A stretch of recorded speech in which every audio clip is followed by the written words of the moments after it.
Beberapa waktu lalu, pasangan calon atau paslon Gubernur Jawa Tengah nomor urut 2, Ahmad Lutfi Taj Yassin Maimun, mendapat dukungan langsung dari Presiden RI Prabowo Subianto. Menanggapi video tersebut, pengamat politik dari Universitas Diponegoro atau Undip, Fitriah memberikan kritik atas endorse Prabowo secara terang-terangan.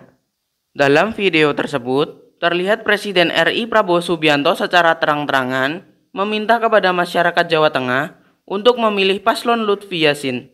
Video tersebut diunggah di akun Instagram @ahmadlutfi_official. Banyak pihak yang kemudian menyayangkan endorse Presiden RI Prabowo Subianto tersebut kepada paslon Lutfi Yassin. Salah satunya yang turut menyoroti hal itu adalah pengamat politik dari Undip. Fitriah melayangkan kritiknya. Menurut Fitriah, meskipun dalam video tersebut Prabowo disebutkan sebagai Ketua Umum atau Ketum Partai Gerindra, namun hal tersebut menjadi sebuah catatan penting. Ia mengatakan apa yang dilakukan Prabowo tersebut justru membingungkan. Ia pun juga menyinggung desentralisasi yang diterapkan di NKRI. Menurutnya, endorse Prabowo kepada paslon calon Gubernur Jawa Tengah nomor urut 2 itu tidak tepat. Apalagi sekarang ini marak penyertaan foto Prabowo pada baliho Lutfi Yassin di penjuru Jawa Tengah sudah cukup membuat warga tahu bahwa Prabowo mendukung paslon tersebut dalam Pilgub Jawa Tengah. Kemudian ketika pelantikan lalu pidato pertama Pak Prabowo itu orang ada hope, ada harapan baru. Oh oke, kita menerima Pak Prabowo utuh gitu, dengan tadi harapan-harapan baru.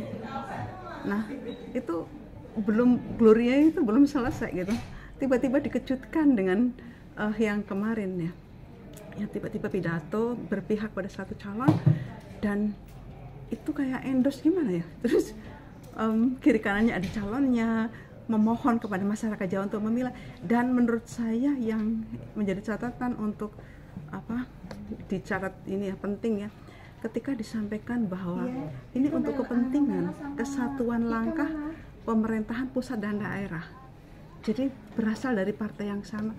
Ini kan agak membingungkan. Kenapa? Karena bagi kita sudah selesai. Ketika kita sudah sepakat dengan desentralisasi dalam negara kesatuan, itu artinya ya daerah itu adalah bagian NKRI. Dan ada undang-undang yang dengan ketat mengatur apa yang bisa dikerjakan oleh kepala daerah, baik itu provinsi, kabupaten, kota, dan bahkan gubernur. Begitu dilantik, dia adalah wakil presiden daerah, wakil pemerintah pusat di daerah, yang artinya dia adalah pejabat pusat yang mewakili presiden ya untuk pada posisi ya sebagai monitoring, kemudian juga pengawasan, pembinaan kepada kabupaten kota, sehingga garis lurus ya dengan negara dalam konteks negara kesatuan itu ada. Jadi nggak ada persoalan seandainya pemenang pilkada itu diusul oleh partai yang berbeda dengan yang mengusung atau yang pengusul presiden, nggak ada masalah gitu. Itu pertama ya, jadi itu mengaburkan konsep negara kesatuan kita dengan desentralis yang sudah kita sepakati, yang kita tahu bahwa undang-undangnya dengan ketat mengatur apa yang boleh dan tidak boleh dilakukan oleh seorang kepala daerah, termasuk terutama kepada gubernur dengan jabatan sebagai perangkat dekonsentrasi ya, dengan tadi sebagai kepanjangan tangan presiden daerah, ya pasti akan satu garis gitu. Apa yang mau dilawan gitu kan nggak bisa. Kemudian kepala daerah seenaknya, kita bukan negara federal, kita negara kesatuan ya. Jadi pesan itu saya kira tidak tepat untuk disampaikan dalam konteks endorse itu.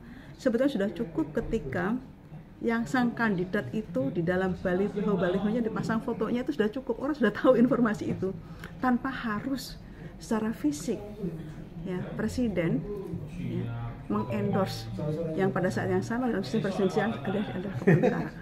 Hafifah Nurkasana melaporkan dari Kota Semarang, Jawa Tengah.